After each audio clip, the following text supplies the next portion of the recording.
An Israeli and a Palestinian walk into a factory and talk about salt.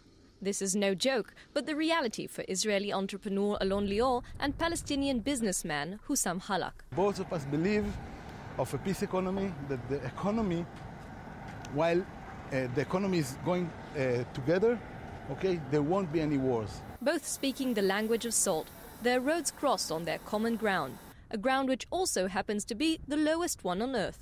I think the Dead Sea is pretty much my life. It is. It's our life, my life and my family's life.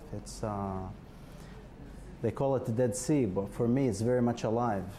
Alon Lior, a Haifa-based foodie, had discovered the West Bank Salt Company 3 years ago merely by coincidence.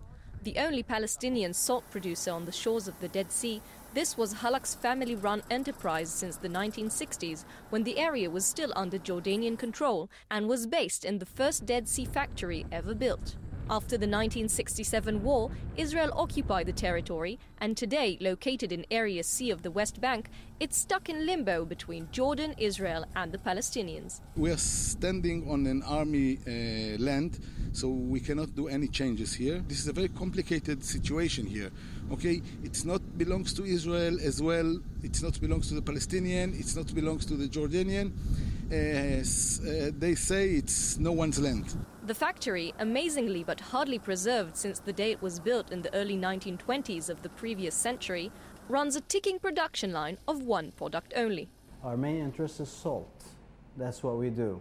We're not interested in making anything else but salt. In addition to its routine production, the small factory on the northern end of the Dead Sea provides 100 tons of salt per month for the UN's World Food Programme operations in Gaza and the West Bank.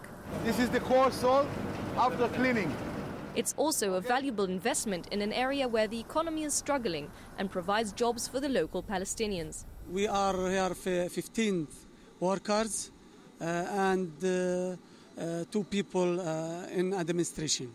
All workers, and I am from Jericho. Most Dead Sea factories don't focus on producing edible table salt, but the more profitable products such as potash, industrial salts and magnesium chloride. Halak, who is an American-trained engineer, waits up to 8 months for the water to evaporate as the salt lays peacefully in his factory's designated pools. We are part of the cycle of the environment.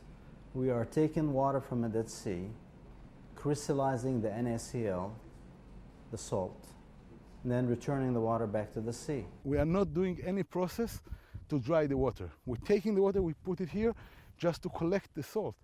This natural process allows the salt to be tastier, with better quality ingredients for eating. And this is where Israeli Alon Lior decided to join the process. The idea under the 424 gourmet salt, it's to take the raw material, the best quality in the world, from the lowest point of the world, and to produce a great salt.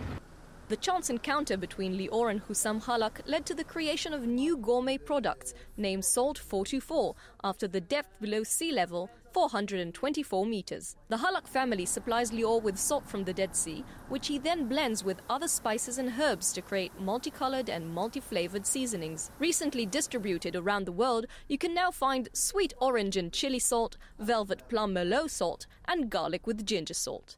The salt produced here, born from a joint effort between Hussam and Alon, is evidence of a possible and successful collaboration between the two peoples so far in conflict. It is good for economy, for the people. I understand you, you understand me. It's good for peace. Truly believing that economic cooperation can be a powerful tool for peace, this salt conveys a strong message.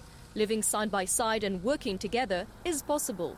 You just have to find the right flavor.